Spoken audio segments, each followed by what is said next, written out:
Hello guys, welcome back, and in today's video we'll be talking about work done and power. Okay, so work is done when you move an object over a distance, okay, by an external force that you're applying in the direction of its displacement. So the formula for work done is given by F into D. So W here means the work done, and F is your force and D is your displacement.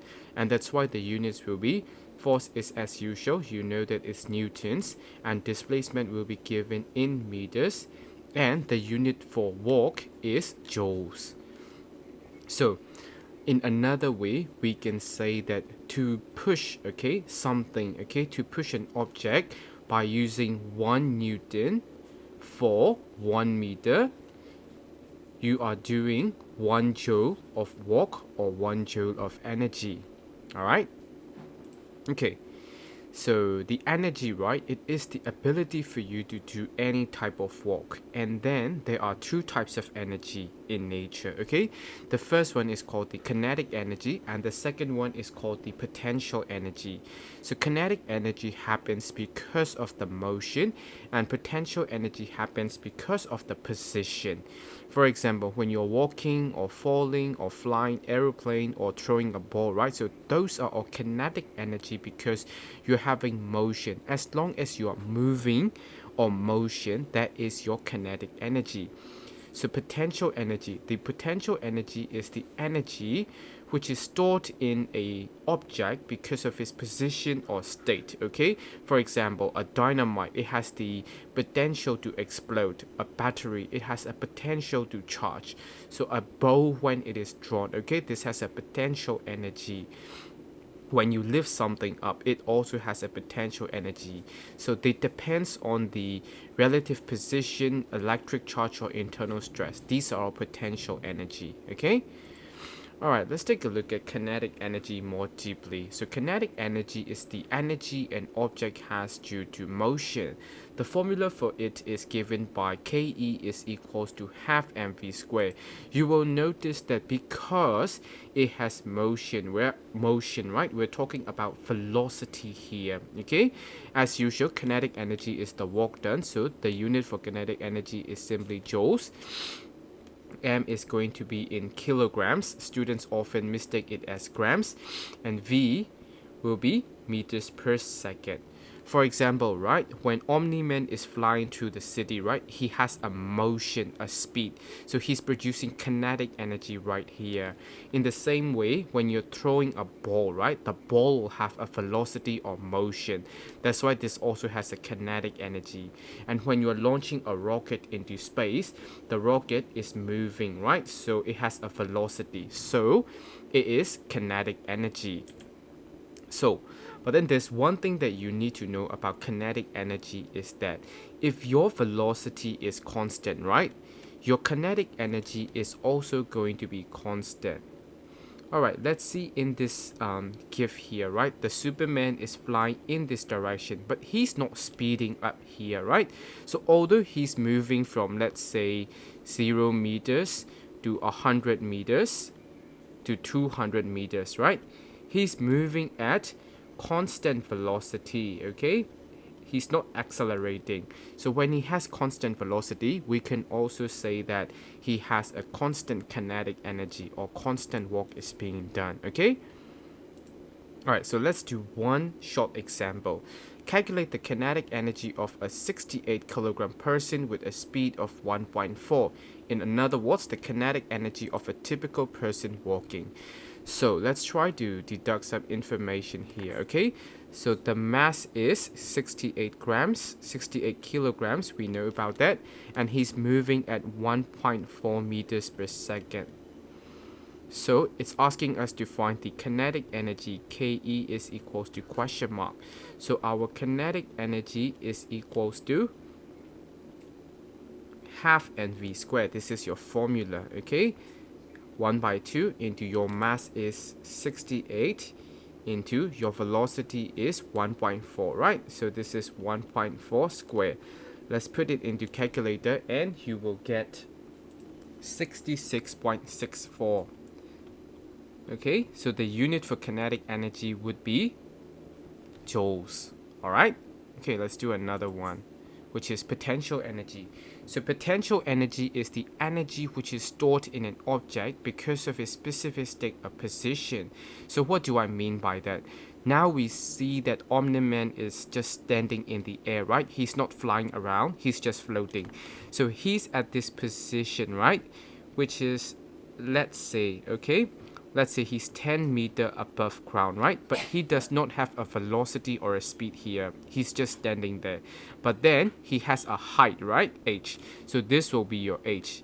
But then remember that your gravity is going to be walking, right? This is the gravity, so it will be pulling him down, okay? So acceleration due to gravity is 10 meters per second square on Earth. And your mass is simply the mass of an object, okay? In the same way, when you're drawing a bow, right? So this will be your H here, okay? Because you're trying to store energy inside. This is your potential energy, okay? So another thing is in chemical bombs or gasoline, right? There will be covalent bonds. So those are all stored energy. They're not moving, they're just stored. So those are all potential energy. Okay, the formula for potential energy is PE is equals to mgh. So let's do one problem for it, okay? A mass of 5 kilogram is taken from the ground to the height of 100 meters. So let's say if this is ground, right? And you have 100 meters, okay? Let's say this is 100 meters and your mass is 5 kilogram.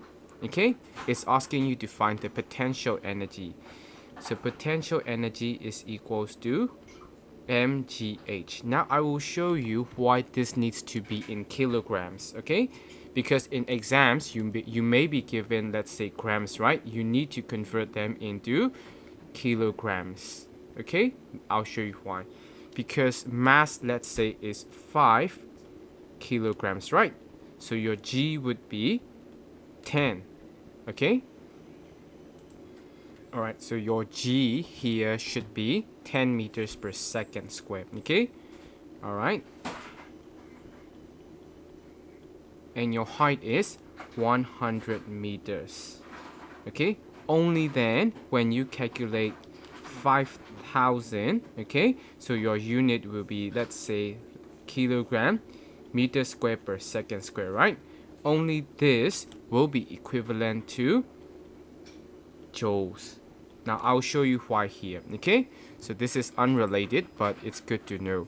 So walk, right, is equals to force into displacement. So your force is F is equals to ma into distance. The potential energy we're talking about here is the same as the walk done, okay? So your mass will be kilograms. Your acceleration due to gravity is meters per second square. Your distance is also meters.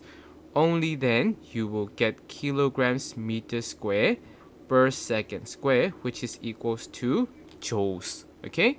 So that's why the mass here needs to be kilogram. Okay, so kinetic energy versus potential energy. Let's take a look at the difference. A newly developed F-22 Raptor jet fighter, it weighs approximately around 100,000 kilograms and it can travel to 600 meters per second. So what is the kinetic energy? So kinetic energy is equals to half mv squared, right? Okay, so it's half into your mass is 100,000 kilograms into velocity is, and your velocity is 600 meters per second. Now let's try to put that into calculator here, okay? So you should get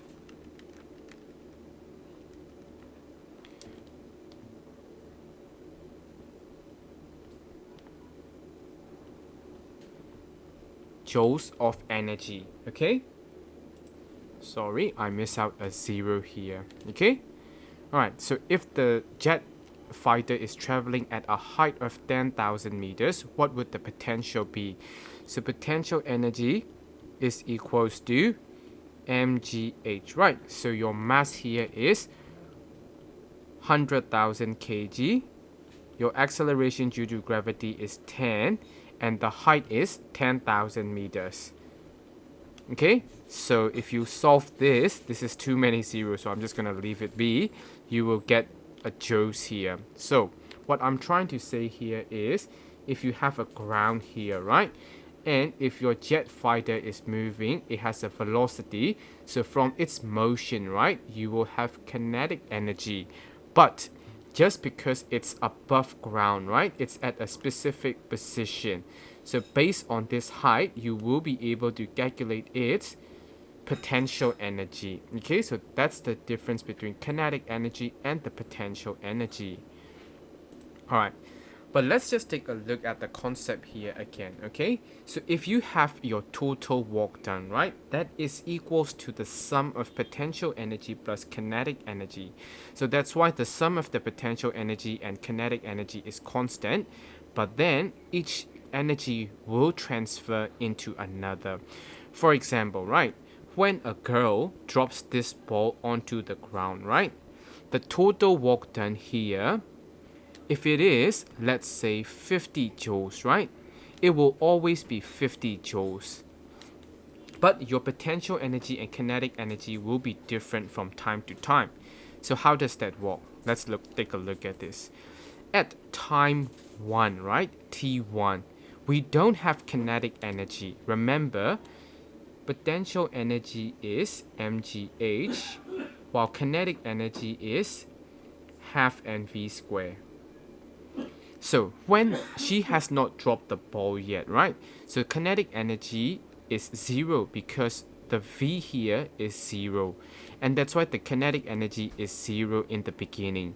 But then the potential energy is maximum because why? It is at the maximum height.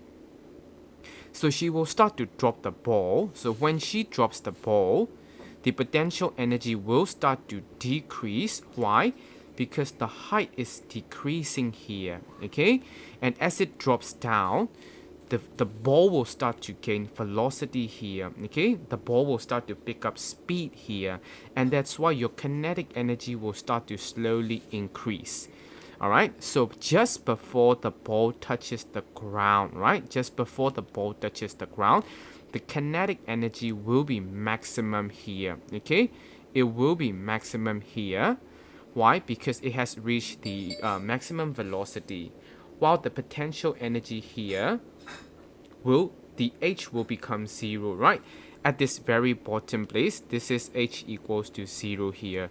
That's why your potential energy will be 0 here.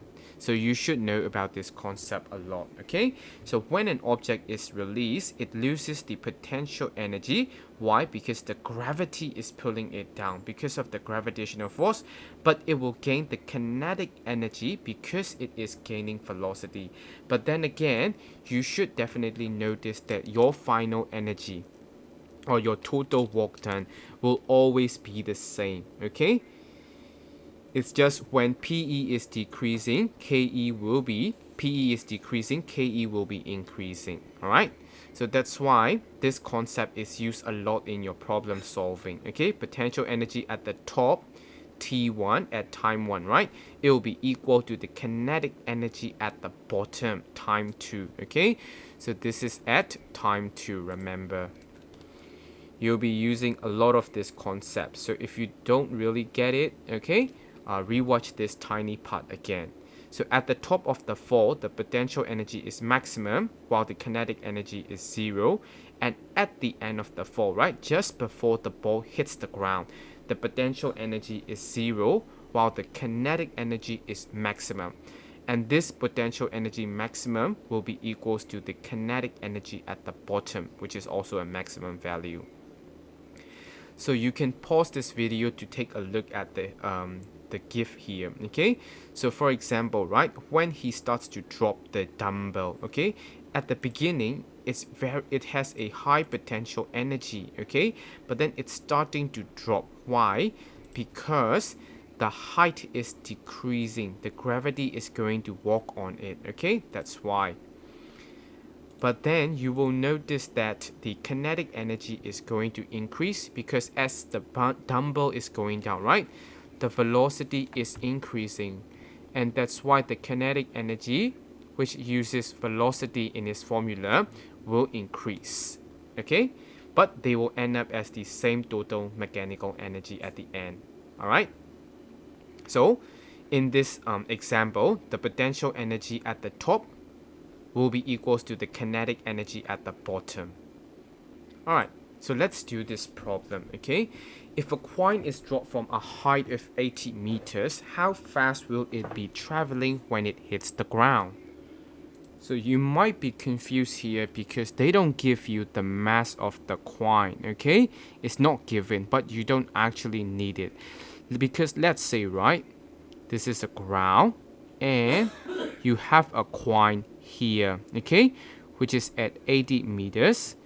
And let's try to talk about, okay, our concept here. The potential energy at the top will be equals to the kinetic energy at the bottom. We can use that concept. So your potential energy is how much?